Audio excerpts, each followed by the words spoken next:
Ito po. Ito po.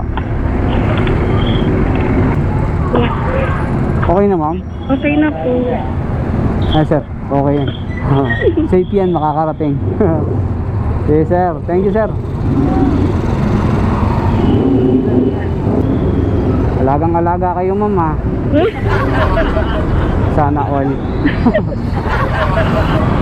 Ano yun, ma'am? Papasok kayong trabaho o school? Trabaho po. Ah, trabaho.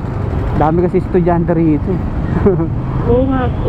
Akala Ang ko. dami nga pong natambay na mga joyride din. Oo.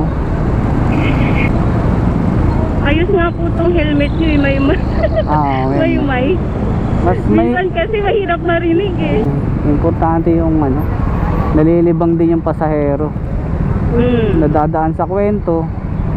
Mahirap kasi yan, ma'am, lalo na pag lasing. Pag di mo kinuwentuhan, tulog talaga yun. Baka pag nahulog pa yun. Pag nahulog pa yun, gastusin pa namin.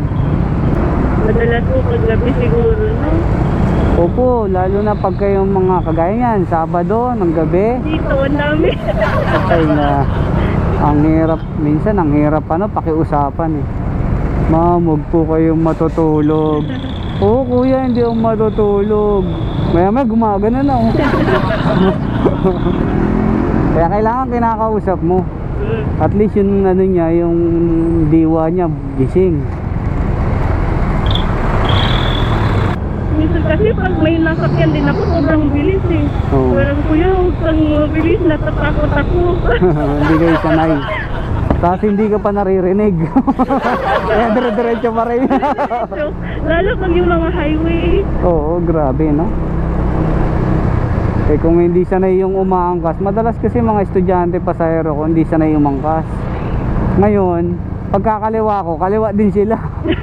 Oo, parang maano yung ano, yung motor. Kumbaga sumasabay. Pero matagal ka na dyan, ma'am. Opo. Mga ilang taon ka na, ma'am? Ano nga rin, ang setup kasi namin, work from home. Ah, okay. Sa isang buwan, nagre-report kami sa opisina. Ah, okay din pala eh. Opo. Ilang beses kayo nakakapag-report sa opisina pag ganito? Ganito po, isang buling po, 5 araw. Ah, 5 araw. So 5 araw ka magjo-joyride. Kapag ano, mag-itipid-tipid, LRT na lang.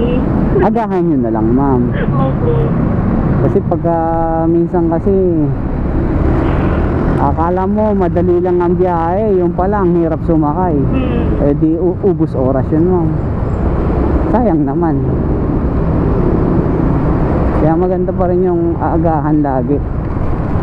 Kumbaga meron kang ano, existing time para dun sa ano, kakainin na oras sa biyahe.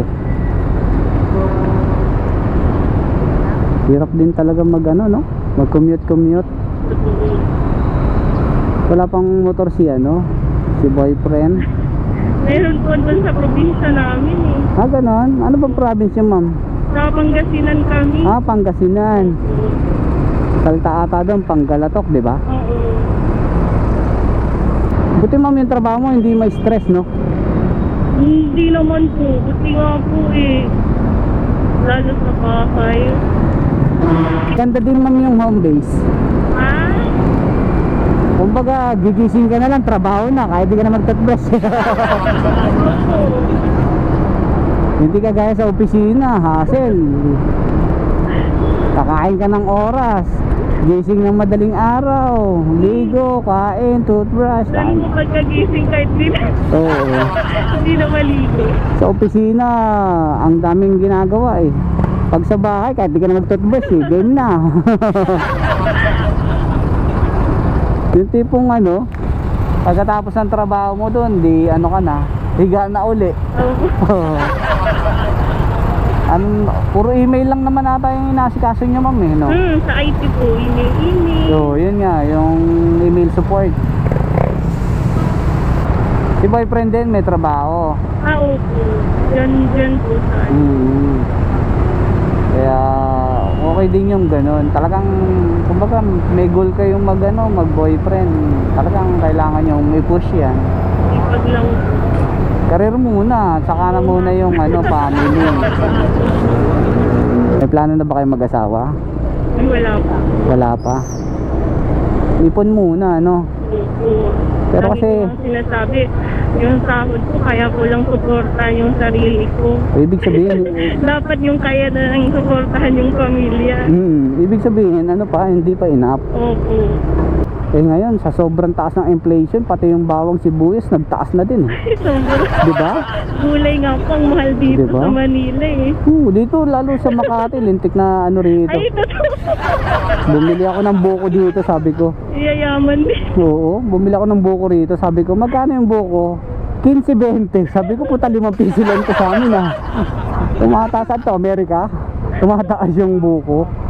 Ang mahal dito, ma'am, sobra. Parang lang, dumaan ka lang na isang tulay, puta Amerika na agad. Sabi nga po nagsasabi, pag taga Makati ka, rich kid ka na. Rich kid, talagang ang mamahal dito, ma'am. Siguro pati paupahan dito, mahal eh. Sobra po. Kaya nga po pag nag-opisina ako, doon na lang ako nakikitira eh. Oo, hindi mas okay, di ba?